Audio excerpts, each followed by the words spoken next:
வந்திருக்கும் அனைவருக்கும் முதல்ல என்னுடைய மாலை வணக்கம். அனைவருக்கும் 21 வருடங்களுக்கு பிறகு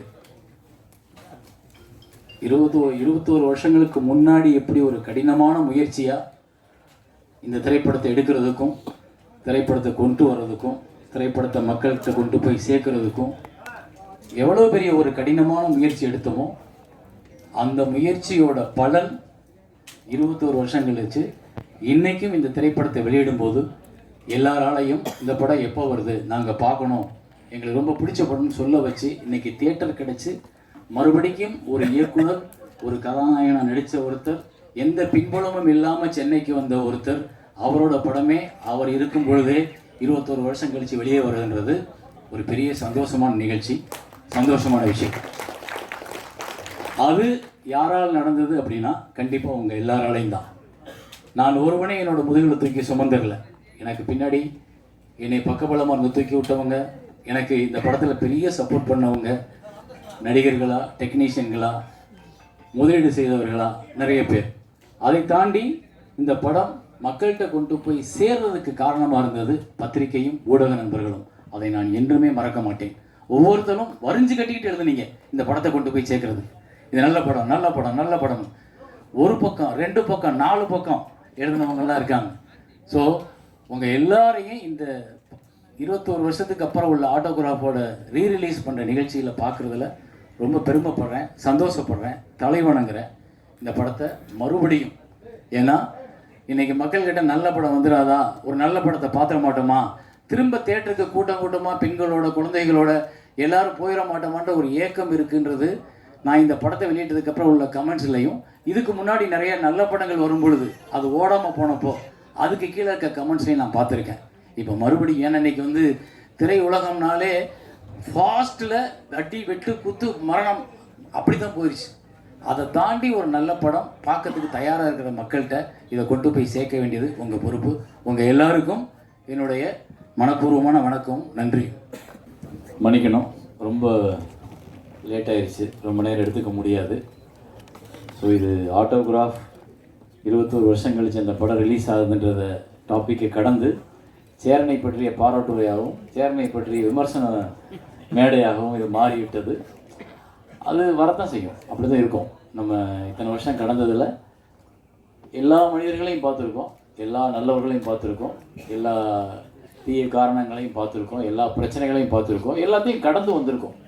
அதுதான் இந்த படம் சொல்லுது. உன்னை கடந்து போகிறதுக்கு அடுத்தடுத்து நீ நிறையா புதிய விஷயங்களை பார்த்துக்கிட்டே இருப்ப. அதனால் எல்லா விஷயங்களையும் நீ எப்படி இருக்கியோ அப்படியே கடந்து போ. அதுதான் எனக்கு கற்றுக் கொடுத்தது லைஃப்.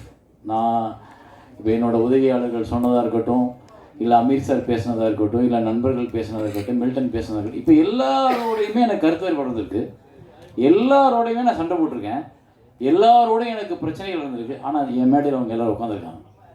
அவ்வளோதான். இதில் விளக்கம் சொல்கிறதுக்கு எதுவுமே கிடையாது. நான் எப்படி பார்க்குறேன்னா அது அவங்களால உணர முடியாது. நான் ஏன்னா அவங்களோட ரொம்ப வேறு மாதிரி வாழ்ந்துட்டேன் என்னோடய வாழ்க்கை. தெரியல, என் வீட்டில் சோறு இல்லைனாலும் என் வீட்டுக்கு அசிஸ்டன்ட் வந்துட்டாங்கன்னா அவங்கள சாப்பிட வச்சுட்டு நானும் என்னோடய ஒய்ஃபும் பட்டினியே படுத்துருக்கோம். ஸோ அதனால் வந்து வேணும்னு யாருக்கு எந்த தவறையும் செஞ்சதில்லை, வேணும்னு யாருக்கு எதையும் கொடுக்காமல் விட்டதில்லை. என்கிட்ட இருக்கும்போது கொடுத்துருக்கேன்.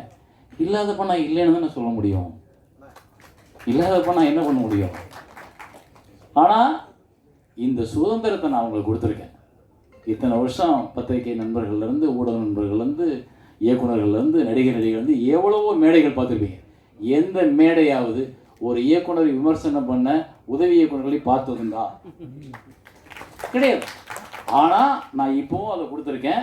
இன்னமும் நான் அவங்களோட பேசுவேன், இன்னும் கூட கட்டி தழுவி போவேன். ஏன்னா அப்பனுக்கு தெரியும் பிள்ளைங்களோட குணம் என்னன்னு. அவ்வளோதான்.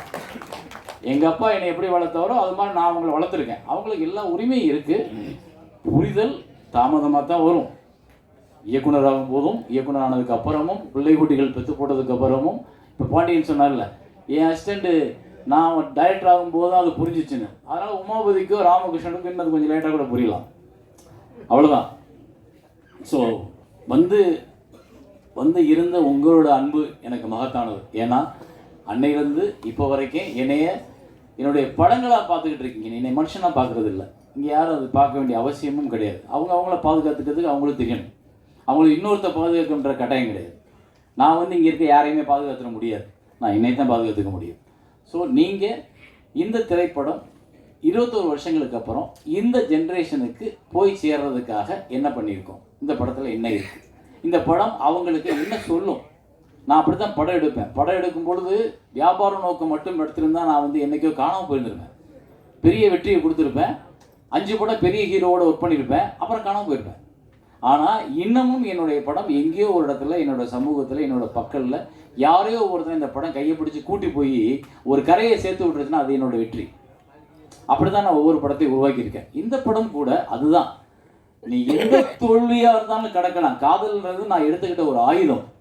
இந்த படம் வந்து எந்த தோல்வியாக இருந்தாலும் கடக்கும் மனநிலை ஒவ்வொரு மனிதனுக்கும் இருக்குது. நீ எங்கேயுமே சோர்ந்து போயிடாத அப்படின்னு சொல்கிறது தான். அதுதான் எனக்கே பாடமாக போச்சு. ஒவ்வொரு பூக்களுமே பாட்டால் நான் நிறையா வாட்டி பாடியிருக்கேன், ஸ்னேகா நிறையா வாட்டி பாடியிருக்கோம், அமீர் நிறையா வாட்டி பாடிப்பார், ஸ்னேகா நிறையா வாட்டி பாடிப்பார். அவங்களுக்கு அது வந்து போகும். தோல்வி எல்லா மனிதனுக்கும் இருக்கும். அதை தாண்டி ஜெயிக்கும் போது இல்லை நமக்கு ஒரு சந்தோஷம், நமக்கு ஒரு அகம்பாவம், நமக்கு ஒரு திமிரும், நமக்கு ஒரு அப்படி எல்லாரையும் இப்படி பார்க்குற தன்மை இருக்குல்ல, அதுதான் நம்மளோட உழைப்புக்கு நம்ம கிடைக்கிற அங்கீகாரம். அதை இந்த படம் பார்க்கும்போது ஒவ்வொருத்தருக்கும் கொடுக்கும். அதை தாண்டி நான் வந்து இந்த படத்தை வந்து இப்போ ரிலீஸ் பண்ணுறதுனால ஒன்றும் சாதிச்சிட போகிறதில்ல. இது எதுக்கு திரும்ப பார்க்குறவங்களுக்கு இன்னும் ஒரு, ஏன்னா இன்றைக்கி ஜென்ரேஷன் எப்படி இருக்குன்னு நமக்கு தெரியும். அந்த ஜென்ரேஷன் எங்கேயோ ஒரு இடத்துல இந்த படத்தை பார்த்துச்சுன்னா அவங்களுக்கு வேற ஒரு யோசனை தோணும். அவ்வளோதான், நம்ம விதைச்சிக்க மட்டும்தான் முடியும். நீங்கள் அதை உருவாக்கி அறுவடை பண்ணி பழத்தை கொண்டு போய் வீட்டில் சாப்பிட்டு கொட்டை போட முடியாது. நீங்கள் விதைக்க மட்டும்தான் முடியும். மழை பெய்யணும், மக்கள் பாதுகாக்கணும், அப்போ தான் அவங்க மாறுவாங்க. ஸோ அதனால் அது ஆட்டோகிராஃபோட ரிலீஸோட தாற்பயம் இப்போ திருப்பி 21 இயர்ஸ் லேட்டர் பண்ணுறதுக்கு காரணம் அது அதற்கு தகுதியானதாக நான் நினைக்கிறேன். அவ்வளோதான். அதே மாதிரி இந்த படத்தில் வேலையை பார்த்த அத்தனை பேர் இன்னைக்கு எனக்காக வந்திருக்கீங்க, எனக்காக உட்காந்துருக்கீங்க, நீங்கள் எல்லாத்தையும் ஷேர் பண்ணியிருக்கீங்க. இதை தாண்டி நான் ஏன் இவங்களெல்லாம் கூப்பிடணும், ஏன் இவங்களெல்லாம் திரும்ப திரும்ப ஒர்க் பண்ணணும், ஏன் வந்து நான் ஒருத்தரோட சண்டை போட்டோம். அடுத்த வாட்டி விஜய் மில்டன் சொன்னார், விஜய் மில்டனோட முதல் படத்தில் நாங்கள் 2 பேரும் அவரோட கவிதை புத்தகத்தில் சந்தித்தேன். அப்புறம் அவரோட நான் பேசினேன், அப்புறம் அவரோட படம் பண்ணேன், அப்புறம் அவரோட பிரச்சனை வந்துச்சு, அப்புறம் அவரோட படம் கொடுத்தேன் அவருக்கு. அவர் ஒரு படம் டைரக்ட் பண்ணார், அப்புறம் அவர் கூப்பிட்ட படத்தில் போய் நடித்தேன். என்னன்னா மனிதனை மனிதனாக பார், அவனை அவனாகவே பார், அவனுக்கிட்ட இருக்க தப்பை திருத்த நீ நினைக்காத, அவனை அப்படியே ரசி, நீ அழகானவன். ரைட். நான் வந்து இன்னொருத்தரை போய் திருத்தி உன் தப்பை சொல்லி நீ இப்படி மாறுன்னு சொல்லி உனக்கு அட்வைஸ் பண்ணி எனக்கு தேவையில்லை. எனக்கு மில்டன் நாளைக்கு திருப்பி கூப்பிட்டா நான் அவருடைய போய் நடிப்பேன், அமீர் திருப்பி கூப்பிட்டா நடிப்பேன், நான் ராமகிருஷ்ணன் படம் பண்ணி என் படத்தில் நடிக்கணும்னு நடிப்பேன், அவ்வளோதான். அப்படி தான் நான் இந்த உலகத்தை அழகானதாக பார்க்க கற்றுக்கொண்டேன். அமீர் சொன்ன ஒரு விஷயம் கரெக்டு, நான் பெண்களோடையே பிறந்து வளர்ந்தவன். எனக்கு அம்மா, என் தங்கச்சிங்க, என்னுடைய ஆசிரியர், என்னுடைய சித்தி மகள், நான் பழகிய தோழிகள் என்னை அப்படி பக்குவப்படுத்தியிருக்காங்க. நான் பெண்கள்கிட்ட அன்பு தான் காட்ட முடியும். அது உங்கள் கண்ணுக்கு அன்பாக தெரியலன்னா அது ஏன் பிரச்சனை இல்லை. ரைட். நான் காண்பிப்பது என்னோட அன்பு, அது என்ன என்று உணரப்போவது பக்கத்தில் இருக்கிற அந்த பெண்ணே ஒழிய எதிரில் இருக்கிற ஒருத்தனும் கடந்து போகிற ஒருத்தனை எப்படி உணர முடியும். அதைத்தான் ஸ்னேகா அழகாக சொன்னாங்க. இன்னைக்கு வரைக்கும் அந்த நட்பை நான் தொடர முடியுது. காரணம்னா அந்த கண்ணியம். எந்த இடத்துல நான் அவங்கள தோழியாக பார்த்தேன், எந்த இடத்துல அவங்க எனக்கு இந்த பெண்ணோட மனம் ரொம்ப அற்புதமானது. இது எந்த விஷயத்துக்காக கண்ணீரை ஒரு இருட்டுக்குள்ளே உட்கார்ந்து கண்ணீர் வெளியே வருது அப்படின்னா அழகானது. அப்படிதான் நான் அவங்கள பார்க்கணும். அது இன்னைக்கு வரைக்கும் நான் அவங்களுக்கு அந்த சுதந்திரம் கொடுத்துருக்கேன். என்னை கூப்பிட்டு எந்த பிரச்சனையும் பேச முடியும். இன்னும் சொல்ல போனால் அவங்கள திருமணம் நிச்சயிக்கப்பட்டதுக்கு நான் முக்கிய காரணம். பிரசன்னா என்னோட முக்கியமான நண்பர். அவர் என்னை ரொம்ப மதிக்கக்கூடிய, நான் எப்போ எந்த விஷயத்தை கூப்பிட்டாலும் பண்ணக்கூடியவர். இவங்க என்னோட நண்பர். ஆனால் இவங்களுக்குள்ள ஒரு திருமணம் தள்ளி போய்கிட்டே இருக்கு. அப்போ நான் சொன்னேன், பிரச்சனைகளை காரணம் காமிச்சு உங்களுடைய திருமணத்தை தள்ளி போடாதீங்க, அதுவே பிரச்சனையாயிரும். முதல்ல கல்யாணத்தை பண்ணுங்க, அப்புறம் என்ன பிரச்சனை இருந்தாலும் பார்த்துக்கலாம். அப்படி தான் திருமணம் நடந்துச்சு. ஸோ நான் என்னை சுற்றி இருக்கவங்க நல்லது நினைக்கிறேன். அது நல்லதாக தெரியலைன்னா அது ஏன் பிரச்சனை இல்லை, அது அவங்க பிரச்சனை. ரைட். அப்புறம் இந்த ஊடக நண்பர்கள் எல்லாருக்கும் நான் சொல்லிக்கிறது, இப்போது இந்த ஆட்டோகிராஃப் வந்தப்போ உங்களுடைய அர்ப்பணிப்பு ஒரு திரைக்கதையை, ஒரு திரைப்படத்தை விமர்சிக்கிறதுல, ஒரு திரைப்படத்தை கொண்டாடுறதில்ல, அது இன்னைக்கு வியாபார சூழலாக மாறினதுக்கு அப்புறம் மாறிட்டு தான் நான் நினைக்கிறேன். அதுக்குள்ள ஒரு உண்மைத்தன்மையை, ஒரு ஒரு ஒரு ஒரு நல்ல திரைப்படத்தை கொண்டு போய் மக்களை எப்படியா நீங்கள் நம்ப மாட்டீங்க. 2 நாள் கூட்டம் இல்லை, 3ஆவது நாள் திரைப்படத்தை பற்றின விமர்சனங்கள் எல்லா பத்திரிகையிலும் வரும்பொழுது கூட்டம் கூடிச்சு. அந்த திரைப்படத்தை கொண்டாடினாங்க. தவமாய் தவம் இருந்த வந்து 57 மார்க்கு ஆனந்த விடனில் போட்டதுக்கு அப்புறமும் ராம்ஜி சார் 4 பக்கம் விமர்சனம் அப்படி பெருசாக போடுறாரு. அதாவது அந்த சினிமாவை கொண்டாடின காலம் வந்து ஒவ்வொரு இயக்குனரையும் நல்ல படத்தை உருவாக்குறதுக்கு. ஏன் அமீருக்கு இந்த அவருக்கு தெரியாது, ஆனால் அவருக்கு என் மேல் கோபம் வந்திருக்கும், ஒரு பொறாமை வந்திருக்கும். இவரை மாதிரி நம்ம ஒரு டைரக்டர் ஆகணும், அவள் தான் பருத்தி வந்ததுக்கான காரணமாக வந்திருக்கும். ஏன்னா உங்களை எங்கேயோ ஒரு சாதிச்ச இயக்குனர் உங்களை தூண்டுறான்ல, அந்த சாதிச்ச இயக்குனரை அடையாளம் காமிச்சது முதல்ல பத்திரிகைகளும் நண்பர்களும். அன்னைக்கெல்லாம் வந்து 15 நாள் ஆகும் ஒரு விமர்சனம் வர்றதுக்கு. அந்த 15 நாளில் மவுத் டாக்கில் போகும். ஆனால் அந்த விமர்சனம் வந்ததுக்கப்புறம் அப்படி பற்றிக்கிறோம். முதல் மரியாதையாக ஒரு வாரத்தில் ஒன்றுமில்லை என்ன படம் 170 days அடித்து கொண்டாடப்பட்டது காரணம் பத்திரிகைகள். பத்திரிகைகள் முதல்ல நடுநிலையான நல்ல தர்மமான நேர்மையான சிந்தனைகளோட முதல்ல விமர்சனங்களும் எல்லா இதுக்கு இருந்தது. இன்னைக்கு அது எங்கேயோ எப்படியாவது அப்படின்னு ஒரு இன்னைக்கு ஆன்லைன் எடுத்துக்கிட்டு அவ்வளவு மார்க்கெட்டிங், எல்லாமே மார்க்கெட்டிங்காக போனோன்னே மனிதத்தை நம்ம இழந்து விட்டோமோன்னு தோணுது. அந்த மனிதத்தை திருப்பி மீட் எடுக்கிறதுக்கு நீங்கள் எல்லாருமே சப்போர்ட் பண்ணணும். மற்றபடி இந்த படத்தில் என்ன சொல்கிறது, எல்லாருக்கும் என்னோட நன்றி. இது 21 வருஷத்துக்கு அப்புறம் வந்ததுன்றது என்னால் நம்ப முடியலை. ஏன்னா அவர் சொன்ன மாதிரி தான் நான் திரும்ப உட்காந்து எடிட் பண்ணும்போது இந்த படத்தை வந்து நான் ஒரு 15 நிமிஷம் குறைச்சிருக்கேன். அப்புறம் வந்து இந்த படத்தை நான் கலர் கரெக்ஷன் வந்து ஃபுல்லாக இந்தன்னைக்கு உள்ள சூழலுக்கு மாற்றிருக்கேன். அப்புறம் இதுக்குள்ளே வந்து முரளி என்ன சொன்னது மாதிரி டால்பி அட்மாஸ் கொண்டு வர்றதுக்கும், அப்புறம் அந்த மியூசிக் வந்து பழசாகவே இருக்குமே, அது ஒரு கேட்ட ஃபீலை கிரியேட் பண்ணுமே, படத்தை அது கூட பழைய படம் ஆக்கிருமோன்றதுக்காக அதுக்குள்ளே கொஞ்சம் புதுசாக சில விஷயங்களை ஆட் பண்ணியிருக்கோம். ஸோ நான் பார்வையாளரில் எங்கேயும் ஏமாற்ற நினைக்கல. பார்த்த படம் தானே, போட்டால் ஓடிடும், காசு வாங்கிக்கலாம், ஒரு 10 லட்ச ரூபா வந்தால் லாபம் அப்படின்னு நினச்சிடல. நான் ஒரு 50 லட்சத்தை செலவழித்து உங்களுக்கு நான் அதை எந்த விதத்துலையும் தொழிலில் ஏமாத்துறவனாக இருக்காமல் உண்மையானவனாக கொடுக்கறதுக்கு ஒரு படத்தை ட்ரை பண்ணியிருக்கேன். ஸோ அதை நீங்கள் பார்க்கணும், மக்கள்கிட்ட கொண்டு போய் சேர்க்கணும். நன்றி எல்லாருக்கும். ரொம்ப காலதாமதம் ஆயிடுச்சு, மன்னிச்சுக்கோங்க எல்லாரும். ஏன்னா அது ஆரம்பிக்கும் போதே காலதாமதமாச்சு. கடைசியாக இவ்வளவு நேரம் ஆனதுக்கு உங்கள் எல்லாரையும் நான் மன்னிப்பு கேட்டுக்கிறேன். கடைசியாக ஒரே ஒன்று, இந்த நிகில் முருகன் இவர் வந்து என்னோட வந்து 30 வருஷமா எனக்கு எல்லாரும் சொன்னாங்கல்ல, இவர் என்னோட 30 வருஷமா பழக்கம். அதாவது வாழு என்ன போட்டீங்க, உங்களால் நான் உங்களுக்காக நான், இது வந்து ஜெயலலிதா அம்மா சொல்லலை, முத இவர் தான் சொன்னார். இவரோட விசிட்டிங் கார்டில் அப்படி இருக்கும். இவர் ஒரு டிவி சீட் எடுத்துக்கிட்டு பாலு ஜுவல்லர்ஸுக்கு வருவார். பாலு ஜுவல்லர்ஸ் வரும்போது பார்த்தேன். அன்னையிலேருந்து இன்னைக்கு வரைக்கும் அவரோட நட்பில் தான் இருக்கேன் நான். அதே உரிமை, அதே அன்பு, அதே இதில் இருக்கேன்.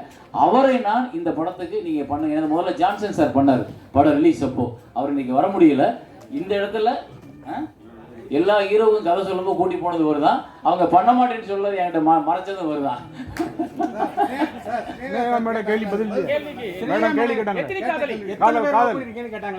அதுக்கு இன்னும் ஒரு நாள் ஃபுல்லா பிரசாத்தை புக் பண்ணுவோம், அன்னைக்கு நம்ம பேசுவோம். அப்ப நிறைய இருக்கு, அவங்களே வர சொல்றேன் எல்லாத்தையும். எனக்கு ஒண்ணு நான் யாரோடையும் சண்டை போடல, அவங்க எல்லாரும் நான் கூப்பிட்டு வருவாங்க, எல்லாரும் இருக்காங்க. அப்புறம் இந்த இடம் 2 விஷயத்துல முக்கியமானது, அதை நான் ஞாபகப்படுத்த ஒரே ஒரு 2 நிமிஷம். இந்த திரையரங்கத்தில் தான் படத்தோட காப்பியை திரு பாலு மகேந்திரா அவர்கள் அந்த கடைசி சீட்டில் உட்கார்ந்து பார்த்தார். அவர் மட்டும், யாருமே கிடையாது. நாங்கள் அவர் படம் பார்த்து முடியறதுக்காக அங்கே நின்றுட்டு இருக்கோம். படம் முடிஞ்சிருச்சு, அவர் இப்படியே உட்காந்துருக்காரு. சரி, அவர் அதுலேருந்து வெளியே வந்து வரட்டும்னு உட்காந்துருக்கேன், நின்றுட்டு இருக்கேன். அவர் அப்படியே உட்காந்துருக்காரு, அசைவே இல்லை, அப்படியே உட்காந்துருக்காரு. 10 நிமிஷம் ஆச்சு. 10 நிமிஷம் கழிச்சு நான் மெதுவாக அப்படி நடந்து இந்த இடத்துல வந்து நிற்கிறேன். அசைவு இல்லை. எனக்கு கொஞ்சம் பயமும் வந்துச்சு. அவரோட உடல் நலம் கருதி, அவருடைய வயது கருதி ஒரு சின்ன பயம் கூட வந்துச்சு. அப்புறம் நான் மெதுவாக 4 சீட்டுக்கிட்ட பின்ன சார் அப்படின்றேன். அப்படின்னு நிமிந்தாரு. அப்படியே கூப்பிட்டார் கையை. பக்கத்தில் போய் உட்கார்ந்தேன். அப்படி கை மேலே பிடிச்ச, அவர் இறுக்கி பிடிப்பார், அந்த இறுக்கி பிடிச்சாரு. அந்த படம் ரிலீஸ் ஆகலை, படத்தை யாருமே பார்த்ததில்லை அது வரைக்கும். அவர் தான் ஃபஸ்ட்டு பார்க்குறாரு. உன்னை இந்த தமிழக மக்கள் தலைமையில தூக்கி வச்சு கொண்டாட போகிறாங்க அப்படின்னு சொல்லி இந்த உச்சி மண்டையில் எனக்கு முத்தம் கொடுத்தார். அந்த இடம் இது. அது இப்போ எனக்கு ஞாபகம் வந்தது. அந்த மனிதனை நான் வணங்கணும்னு நினைக்கிறேன். நன்றி, வணக்கம்.